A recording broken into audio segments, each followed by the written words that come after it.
Duarte, to start with you this panel discussion. You're from AECOM. Yeah, I'm from AECOM, and I lead the AECOM business in the Benelux. So digitalization in construction is a must right now, because we need to build a lot and to do it also a lot faster. So what role can digitalization play in project management, do you think?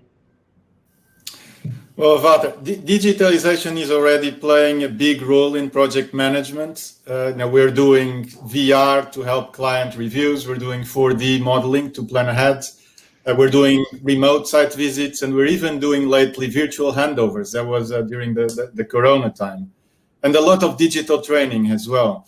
I think the problem is that these innovations are still very fragmented and working independently from each other. So digitalization, in our view, needs to play a bigger role in terms of bringing all these construction stakeholders together, from architects to supply chain, to authorities, to clients.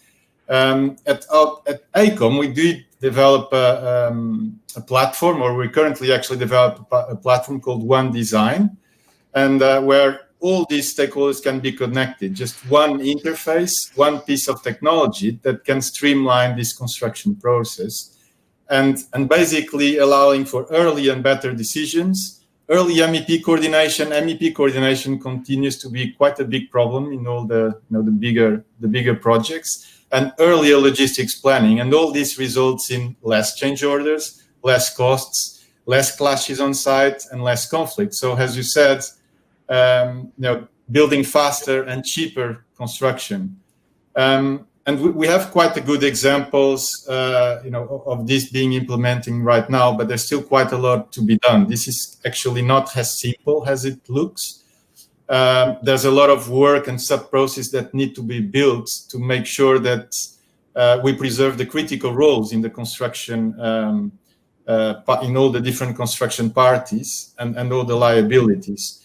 And above all, it does require good skills and good people. And I think that's where the challenge is currently for the construction industry. How can we keep attracting the best talent so that we actually can take digitalization a step further? Construction has actually been lagging in technology for the last decade, I would say, or actually decades. But all the ingredients are now there to attract the best talent. We're actually building a better world. We're part of that journey, a better environment. We are also, we have a lot of potential for innovation. So if with digitalization, we can bring everyone together and improve our productivity, then we're in a good space. But we need to communicate this better, basically. So. Yeah.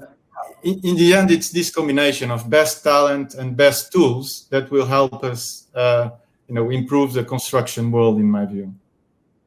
Jurrian, welcome also on stage. I will come back to you a little later. Sander, Duarte says also we need to have the best tools. Well, you're working at Autodesk. That is one of the companies that is delivering the best tool in the world, I think. What do you think about digitalization in construction?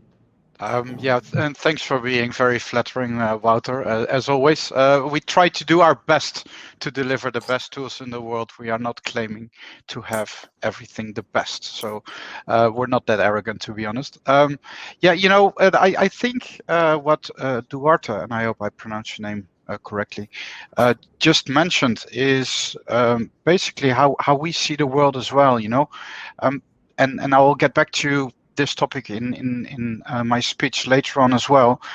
First we focused to help our customers to move through the different stages of digitalization, and we helped architects and engineers to move from paper to CAD, or to digitalize what they've done on paper, right? And now we are helping the industry moving further on from 2D digital information to data-rich 3D models, and even further into the digital era, because as it was rightly said, the world still lives a lot in silos. There's design, there's engineering, there's contractors, and the ecosystem around it, and there's the owners. And I think that the red line between everything should be data, and it's about the creation in the right or in the best possible way to do that with the end in mind, but also making sure data can flow seamlessly through the different stages and having benefits for all the stakeholders in these different stages. I think that's what we're working on, and that means we have to start digitizing, integrating, and optimizing. And I will speak a bit more about that in my speech after this roundtable. Yeah, so it is digitalization, but also optimizing. Well, Jurrian, you are optimizing. You're building with buildings, but also with prefabrication. And I think that prefabrication is one of those ways to build faster. What is the biggest advantage for your clients to work with prefabricated products? Yeah, thank you, Wouter. I think to start with, for us, prefabrication only works, in our opinion, if you combine it with bio-based and making this better world that Duarte told us about already. What we see is that if you use prefab in such a way, then you can climate change, you can meet climate change goals, you can really improve the world and make better and healthier products. But I think the main point about working with prefabrication, as you also mentioned, Wouter, is speed. To give you an idea, we have found out that we can produce 3 times faster than a traditional construction site. So that goes really fast. To give you an idea of what that means in practice is that 8 apartments a day can roll out of our factory every day. So that's an enormous amount of new houses. And you can be more precise with prefabrication. You can reduce the waste materials. And of course, you can also lower the price in the end. If you start with standardization, like we do with our system, then you can also reduce the cost in the end. And another thing is that if you prefabricate, you can also more easily dismantle your buildings. You don't have to demolish them anymore, and I think that's also a big advantage in the future. So you can reuse elements and parts, but also in our case, whole apartments again.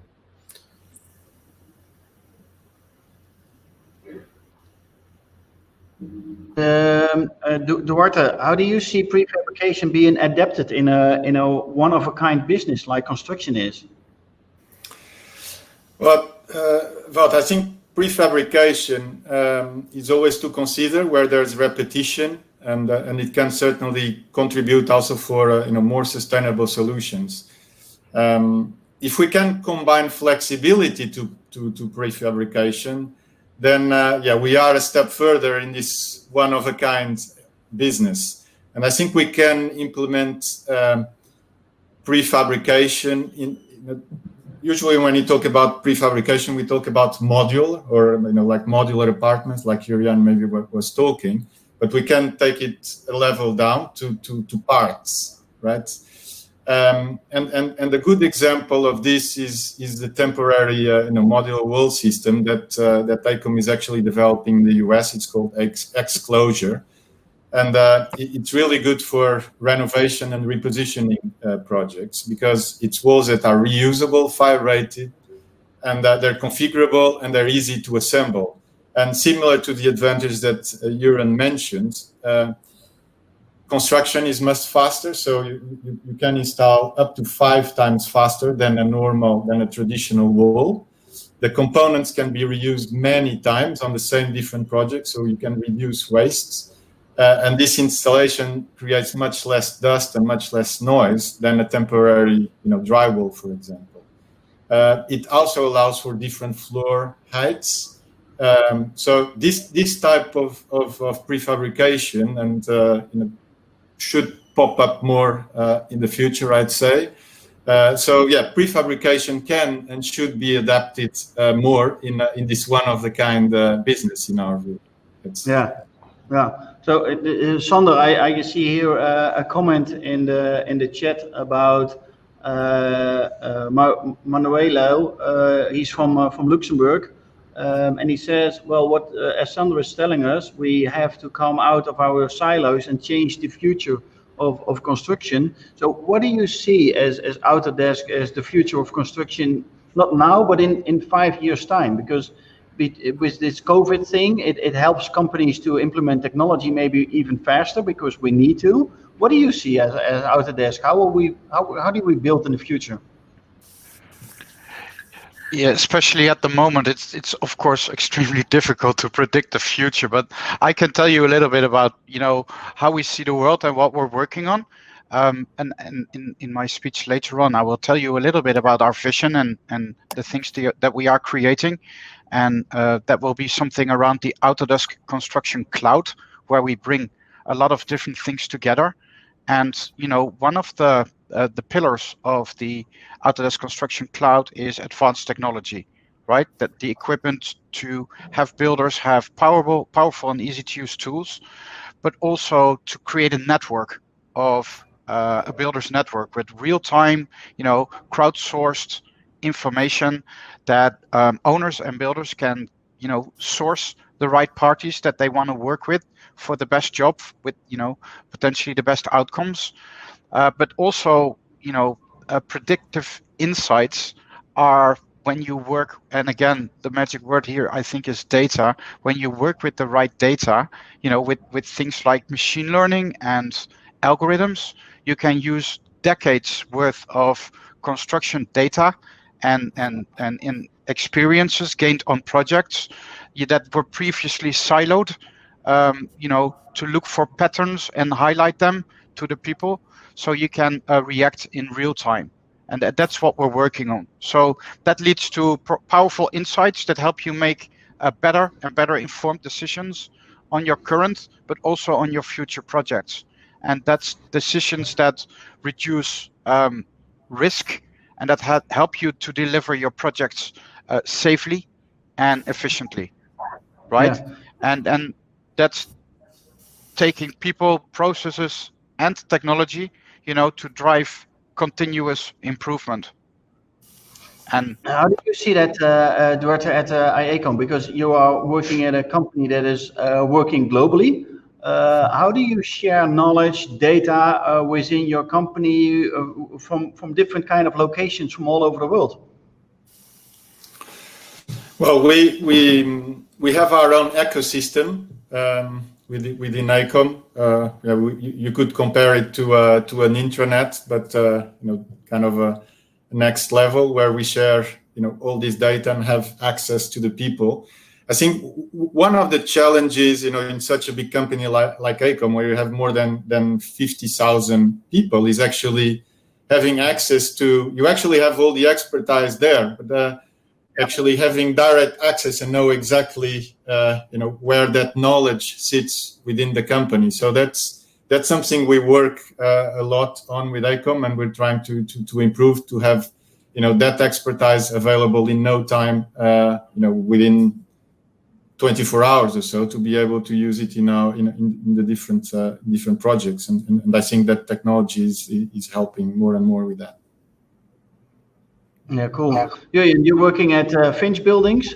We didn't mention that name yet, but you are creating more and more prefabricated homes in I think only the Netherlands right now. For now, only in the Netherlands. Yeah.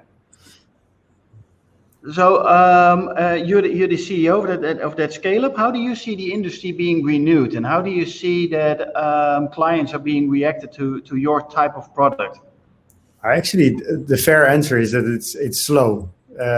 Change is slow, and I think we should change things faster. And maybe it's good to use this Corona crisis that we are all in now to realize, and maybe that's a little bit cynical, but to realize ourselves that we as human beings are a plague on this planet, and it means that we have to get this balance.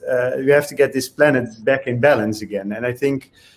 That is the biggest change that is in front of us, is make real estate that is again in balance with our nature. So what we see is luckily that a lot of our clients are now feeling the same way about this too. So we see that there is a change in the way we build and the way new projects are being done. But something that I would like to go away from is doing pilots. That's what I hear a lot around me. Let's do a pilot. Let's make a small sustainable building and do rest like we always did it. And for me, that's we're past that station. So now we have to work on large scale, bigger projects, and that's what we do with Finch Buildings. And I see a lot of things happening around the world that I'm really happy with. But I think also the change that we need is also preventing we get stranded assets in the future. Maybe that's a familiar term in financial aspects, but it also goes for real estate. If we don't do the right things now, we will, or our investors or people who are homeowners, they will in the end stick with these stranded assets, and that's all things that I see happening in the coming years. But I see a really bright future for building modular in timber all over the world. Yeah, cool. So Duarte, to finalize this session and to go over to the keynote of Sander, what are your thoughts on the future of construction, digitalization, but also maybe the SDG goals to do it more sustainable? What are your thoughts on that? Well, it was a bit that, to come back to the question you asked me at the beginning. I think in general, my thoughts are that digitalization has a big role in bringing all the construction stakeholders together. And that can also only be possible if we manage to attract the best talent to construction. And there's still some work to do there. And it's a bit of a chicken and the egg. We cannot do digitalization without the best people, but we can also not attract the best people if we don't have the digitalization. So we need to work on this bicycle, let's say, and that ultimately that will contribute for a better world, because the best people also want to build a better environment. So digitalization will be the trigger. We tell that what Jurrian is also telling. We create the world, and we should be proud of that if we do it in a good way. And if we tell that story maybe more often, that we do that as a construction companies or real estate companies, then we attract also that talent that wants to be in there. Because then if you're proud of what we're doing and how we build the world, then the talent will come as well. I hope. We have a lot of talent flowing into our company at the moment, so it works.